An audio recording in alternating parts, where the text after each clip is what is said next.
Guys, in this video, I'm gonna give you the top 10 questions I ask every single customer before I ever agree to detail their car so that I can give my customer a perfect price over the phone with no hesitation. So let's go ahead and jump in, guys. I'm detailing the interior of this Highlander, and while this is a vehicle that I've seen a couple of times, in the beginning, of course, when I had never seen it, I had to ask some questions to the customer to understand exactly what condition this was in. So let's start with question number one that I ask over the phone to understand what condition a car is in, even for the interior. Number one question is always, is this vehicle a new vehicle that you purchased or is it used? And in that question, I also ask for, of course, the year of the vehicle. Now, if I remember correctly, this Highlander was about a 2016, and no, it was not newly purchased. It was purchased from a used car dealership. What's the number one thing that after 10 years of detailing, I've figured out when somebody answers a question this way? Well, I know that it's going to have some leather seat damage. It's gonna have some basic sun damage and kind of fading in the carpet. It's gonna have some basic staining damage. There's going to be general wear and tear. That's what I know. And it leads me into my second question. Do you have it detailed regularly? The answer in this situation was no. So what I want to show you guys is just an average bell curve here. What I mean is, if most cars sit right here down the middle, this is the average condition of an interior of a vehicle. What the answer to the first question showed me, because it was an older vehicle, 2016, and it's not new to them, it was used when they purchased it,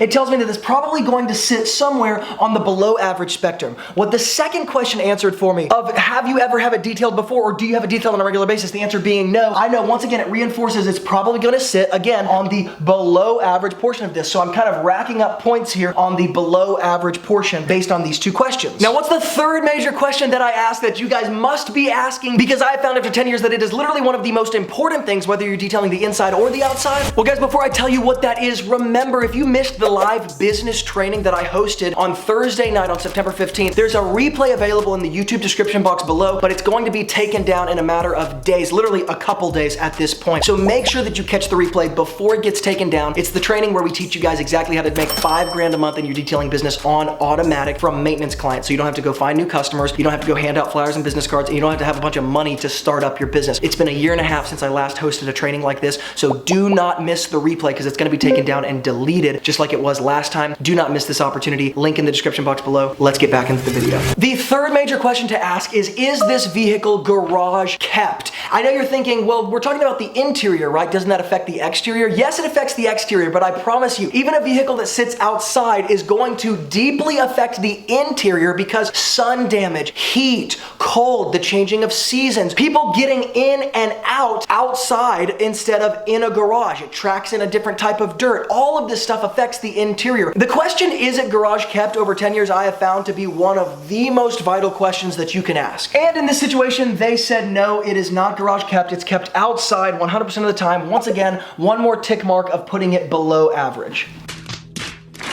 Now, the fourth question that I want to ask is, what color is the interior? By interior, what I want to know is mainly upholstery, carpets, and leather, and then peripherally, I want to know the hard plastics around kind of the general accents of the car. In this case, it's a lighter color, and with it being a lighter color, it shows more dirt, it's easier to see the damage. Once again, one more tick mark in the wrong direction. It's going to be below average again. Now, the fifth question I always ask is, do you or does anyone else, particularly kids, eat or drink in the car? If the answer is yes, I once again put a tick mark to that below average place. Even if people just say we drink water, because if people drink water in the car, 9 times out of 10 I have found it means they also eat and drink other things. They just kind of generally remember drinking water in the car. And so I always put one more tick mark here pointing to the below average portion of this bell curve. Now, the sixth question I always ask is, do you take pets inside of the car? And if so, I always ask what kind of pets they do take in, because yes, Labradors shed more than golden doodles, all that sort of stuff. Now, in this instance, they do not have a pet and they do not take any pets in there, so this is gonna be no pet hair. They also don't go on a ton of like vacations to the beach or anything like that, so there's not gonna be any sand either. Now, the seventh question that I ask, that's probably the easiest, is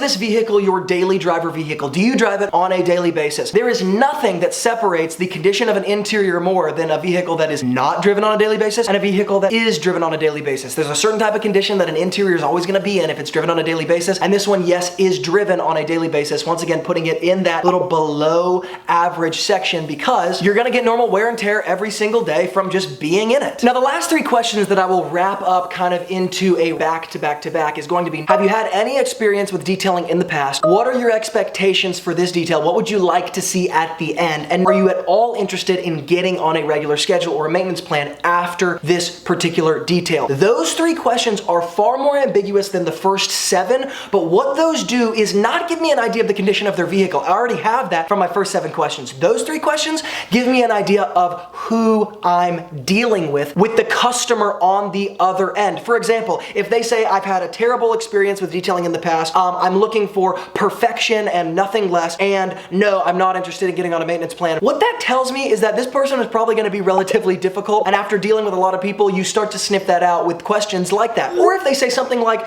no, I've never had a bad experience detailing, and I'm not looking for perfection, but I'm just tired of driving it around dirty, it stresses me out, and yeah, actually to have a clean car on a regular basis sounds good, I'd like to hear more about that. That categorizes that person in my mind perfectly for a certain type of follow-up sequence, for certain types of conversation when we meet in person, and I wanna get them on my schedule as fast as possible because that's a very malleable person who's ready to maybe even be on a maintenance plan, and they have realistic expectations already. So guys, in an attempt not to go on and on, those are the top 10 questions I would use to get an exact picture of the vehicle, an exact picture of the customer, and to be able to price accurately over the phone. Guys, like I said, make sure you do not miss the replay of that live free business training I hosted on Thursday night, September 15th, because it's coming down in a matter of days. If you liked the content in this video, that business training is such a deeper dive into what you need to know to start and grow your detailing business to at minimum $60K a year on autopilot. Make sure you don't miss that replay, link in the description below before it gets taken down. And as always, guys, from Luke here at Wilson Auto Detailing, keep working hard, and I will see you in the next video.